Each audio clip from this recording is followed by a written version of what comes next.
સુરતમાં નશામાં કારોબારીઓ સામે પોલીસે લાલ આંખ કરી છે।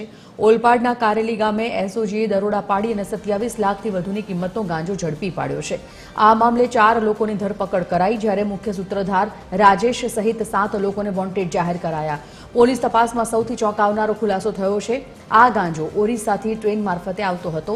સાયણ રેલવે ટ્રેક પાસે લાઇટના સિગ્નલ બતાવીને ડિલિવરી લેવામાં આવતી હતી, ત્યારે પોલીસ એનડીપીએસ એક્ટ હેઠળ ગુનો દાખલ કરવાની અને આગળની કાર્યવાહી કરવા માટે તજવીજ હાથ ધરી છે।